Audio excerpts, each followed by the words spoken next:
শসা টমেটোর সালাদ খেয়ে যারা বিরক্ত হয়ে গিয়েছেন তাদের জন্য নিয়ে এলাম মজার ডিমের সালাদ। সেদ্ধ ডিম দিয়ে বানানো এই সালাদ একবার যে খাবে সারা জীবন আপনার কথা মনে রাখবে। এই সালাদ এমনিও খেতে পারবেন, আবার গরম ভাত, পোলাও অথবা বিরিয়ানির সাথেও খেতে পারবেন। আমি 12টা ডিম সেদ্ধ করে রেখেছিলাম। আপনারা চাইলে হাঁস অথবা মুরগির ডিম যে কোনো একটা ব্যবহার করতে পারবেন। আমি অর্ধেক ডিম নিয়ে মাঝ বরাবর এইভাবে কেটে নিচ্ছি। অর্ধেক করে কেটে নেওয়ার পর কুসুমগুলো আলাদা করে রাখবো।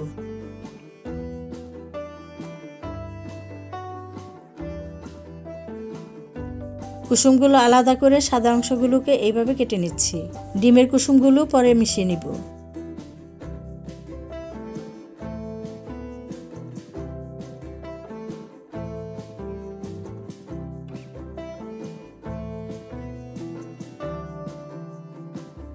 ডিম কাটা হয়ে গেলে একটা বাটিতে নিয়ে নিচ্ছি।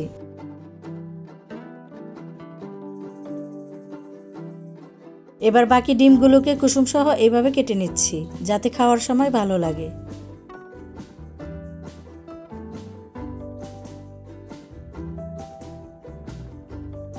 এই ডিমগুলোকেও বাটিতে নিয়ে নেব।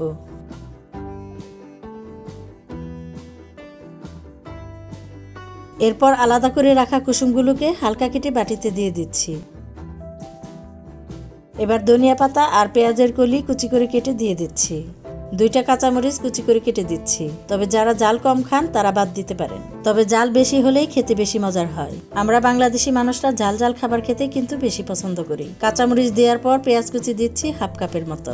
একটা প্যানে সরিষার তেল দিয়ে গরম করে রসুন কুচি দিচ্ছি 1.5 টেবিল চামচের মতো। রসুন কুচি দিয়ে ভালো মতো নেড়ে ভেজে নিচ্ছি। যে কোনো সালাদে রসুন এইভাবে ভেজে নিলে আলাদা একটা ফ্লেভার আসে। এবার সামান্য আদা ভাঙা শুকনো মরিচ দিয়ে আবার নেড়ে মিশিয়ে নিচ্ছি।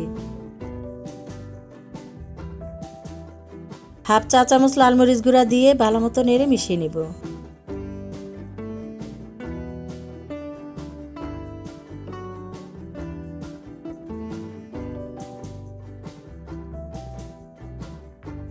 জাল হয়ে আসলে দিয়ে দিচ্ছি ডিমের সাথে। এবার স্বাদ মতো লবণ দিচ্ছি। এরপর সাদা তিল ভেজে দিয়ে দিচ্ছি 2 টেবিল চামচের মতো। হাফ চা চামচ গোলমরিচ গুঁড়া দিয়ে ভালো মতো মিশিয়ে নিব। ডিম 2 ভাগে কেটে নেওয়ার কারণে খাওয়ার সময় বেশ ভালো লাগবে আর দেখতেও সুন্দর লাগবে। শীতকালে ঠান্ডার দিনে গরম গরম সেদ্ধ ডিম খেতে কিন্তু বেশ ভালো লাগে। তাই যারা সেদ্ধ ডিম খেতে ভালোবাসেন তারা এইভাবে সালাদ বানিয়ে খেতে পারেন।